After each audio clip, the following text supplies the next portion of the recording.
Selamat malam Mixitinus dan teman-teman. Perkenalkan, nama saya Joseph Randi Putacayono dari kelas 9. Teman-teman, apakah pernah menghitung dan menganalisa pembangunan suatu negara dengan melihat berita-berita tersebar? Ternyata pembangunan kondisi negara Indonesia bisa kita hitung sendiri menggunakan rumusnya. Nah, di video kali ini kita akan membahas pertumbuhan ekonomi dan indeks pembangunan manusia pada video kali ini. Aku sendiri akan membahas lebih dalam lagi agar teman-teman mengetahui cara menghitung dan menganalisanya dengan baik dan benar. Nah, sebelum masuk lebih dalam, apakah teman-teman pernah mendengar tolak ukur pembangunan? Jika tidak pernah, aku jelasin ya. Jadi, tolak ukur pembangunan adalah indikator yang mengukur kemajuan suatu negara dan masyarakat dalam pencapaian tertentu. Tolak ukur pembangunan itu terbagi menjadi dua, yaitu pertumbuhan ekonomi yang berfokus pada jumlah barang atau jasa. Lalu yang kedua adalah indeks pembangunan manusia atau yang bisa kita sebut sekarang itu adalah IPM, yang berfokus kepada kualitas suatu daerah yang berdasarkan masyarakat sekitar. Penilaian IPM didasarkan oleh 3 sektor utama, yaitu pendidikan, pendapatan, dan kesehatan. Pertumbuhan ekonomi. Memproduksi lebih banyak barang dan jasa dibanding tahun lalu. Tidak hanya produksi, tapi juga dapat diserap oleh pasar dalam negeri dan pasar luar negeri. PDB real adalah indikator utama dalam pertumbuhan ekonomi. Total nilai barang yang dihasilkan oleh negara yang dihitung dengan harga konstan. Kepentingannya ternyata bisa menghapus inflasi pada negara dan kenaikan menandakan peningkatan jumlah produksi barang dan jasa tersebut. Soal 1. Hitung PDB real 2024 dan tahun 2025. Di sini pertanian 5 juta, industri 20 juta, jasa 12 juta. Jasa di sini hitung dengan paket, industri unit, pertanian ton. Lanjut soal pertanian 2024 sama dengan 5 juta dikali 80 ton sebanyak 400 ton. Pertanian 2025 5 juta dikali 84 ton sama dengan 420 ton. Industri 2024 20 juta dikali 25 unit jadi 500 unit. Industri 2025 20 juta dikali 27 unit sama dengan 540 unit. Jasa 2024 sama dengan 12 juta dikali 50 paket sama dengan 600 paket. Jasa 2025 12 juta dikali 52 paket sama dengan 624 paket. Kita jumlahkan semua sektor dari PDB real 2024 dan PDB real 2025. PDB real 2024 pertanian dan industri dan jasa. Kita kurangi semua, 400 dikurangi 600. 400 ditambah 600 tambah 500. Nah, kita tambahkan ya guys. Jadi pertanian 400 ton, 600 paket dan 500 unit kita tambahkan sama dengan 1500. PDB real 2025 420 ditambah 624 ditambah 540. Hasilnya 1584. 420 nya itu adalah dari pertanian, 624 dari paket atau jasa, 540 dari industri. Di sini diketahuinya PDB real itu 1.500 pada tahun 2024, PDB real 2025 sebanyak 1.584. Ditanyanya pertumbuhan tahun 2025 dalam bentuk persen. Jadi 1.884 dikurangi 1.500 dibagi tahun lalu yaitu 1.500 dikali 100% sama dengan 0,056. Dikali 100% sama dengan 5,6%. Rumusnya itu ya tadi itu PDB real 2025 dikurangi PDB real 2024 dibagi PDB real 2024 dikali 100%. Jadi hasilnya 5,6%. Pertumbuhan ekonomi tahun 2025 meningkat sebesar 5,6% dalam 3 sektor. Soal kedua, hitunglah pertumbuhan dari PDB real yang sudah ada. Tahun 2023 1200, 2024 1272. Rumus pertumbuhan ekonomi PCB real tahun ini dikurangi PCB real tahun lalu dibagi PCB real tahun lalu dikali 100%. Dan apa kita mau cari pertumbuhan ekonomi di PCB real tahun sekarang, bukan tahun lalu. Jadi kita dibagi tahun lalu dikali 100%. Jadi penyelesaiannya 1272 2024 dikurangi 2023, 1272 dikurangi 1200 dibagi 1200 dikali 100%. Hasilnya 72 dibagi 1200 dikali 100% sama dengan 0,06 dikali 100%. Jadi sama dengan 6%. Pertumbuhan ekonomi meningkat sebesar 6% pada tahun 2024. Lalu kita lanjut pada IPM, Indeks Pembangunan Manusia. Indeks Pembangunan Manusia dibagi menjadi 3. Ada kesehatan, pendidikan, dan pendapatan. Kesehatan adalah indikator utamanya angka harapan hidup atau AHH, angka harapan hidup. Maknanya kualitas hidup dan layanan kesehatan.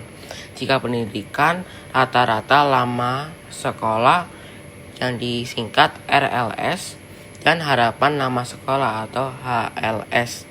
Maknanya akses dan capaian pendidikan. Lalu pendapatan.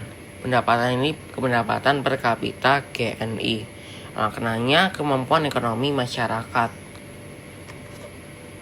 Di sini skor kesehatannya 75. Ini Jakarta Kabupaten C, ini fiktif. Nah, IPM itu rata-ratanya jadi 3 skor 0 sampai 100. Nah, untuk kesehatannya 75, skor pendidikan dengan 62, skor pendapatannya 58. Ini di faktor ini agak sedang ke rendah. Nah, hitung IPM rata-rata 3 skor. Skor kesehatan ditambah skor pendidikan ditambah skor pendapatan, jadi 75 ditambah 62 ditambah 58 sama dengan 195. Jadi hasilnya 195 dari penjumlahan kesehatan, pendidikan, dan pendapatan. 195 dibagi skor maksimal 300, 0,65. Jadi atau 65. Nah, untuk kondisi Kabupaten C dengan skornya, skor kesehatan 75 baik, skor pendidikan 62, skornya 62 itu lumayan sedang, skor pendapatan 58 sangat rendah.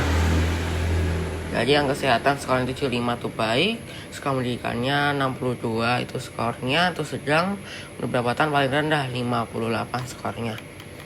Berdasarkan 3 skor, sektor mana yang harus dibenahi dulu. Terus ada 2 program yang singkat untuk cocok untuk sektor itu.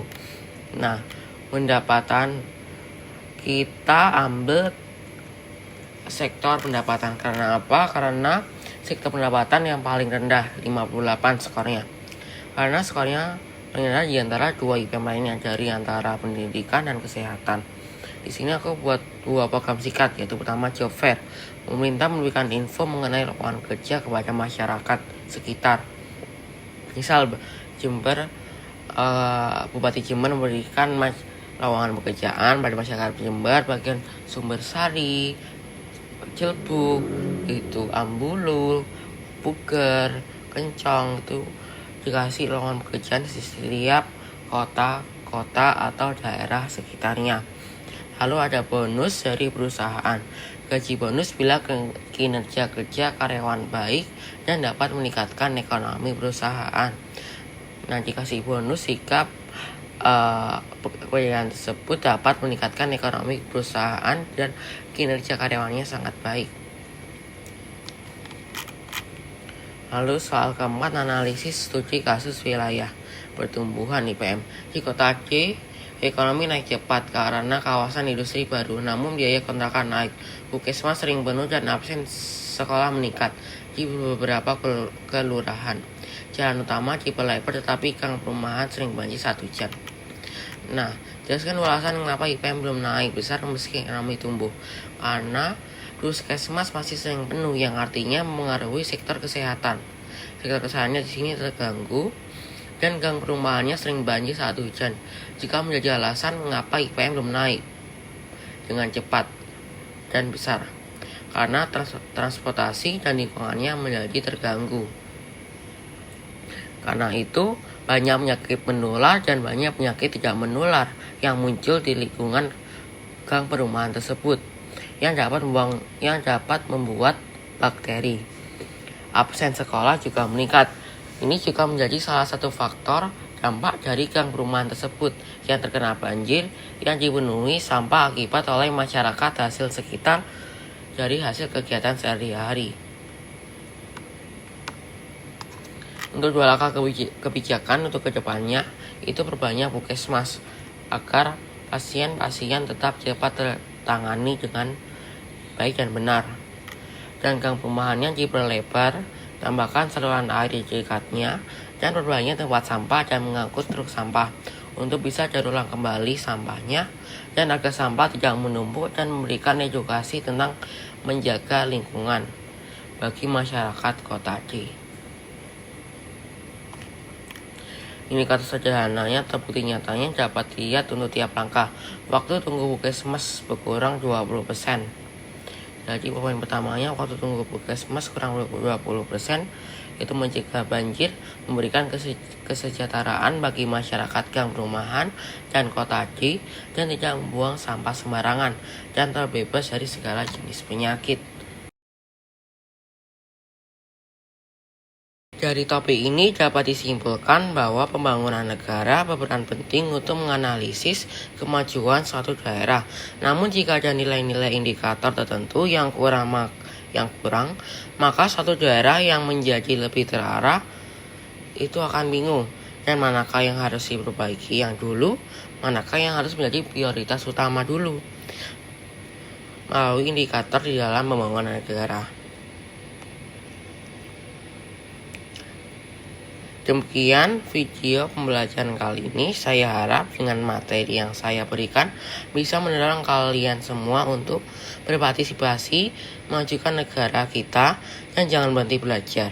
Dan tidak ada kata terlambat untuk belajar, karena belajar adalah salah satu bukti pembelaan negara pada bangsa kita sendiri, yaitu Indonesia, dalam pasal UUD pasal 27 ayat 3. Dalam kehidupan sehari-hari, pertumbuhan ekonomi Indonesia terlihat dari meningkatnya dengan kegiatan usaha dan lapangan kerja. Sedangkan kenaikan IPM tampak dari semakin baiknya akses masyarakat terhadap pendidikan, layanan kesehatan, dan kebutuhan hidup yang layak. Terima kasih.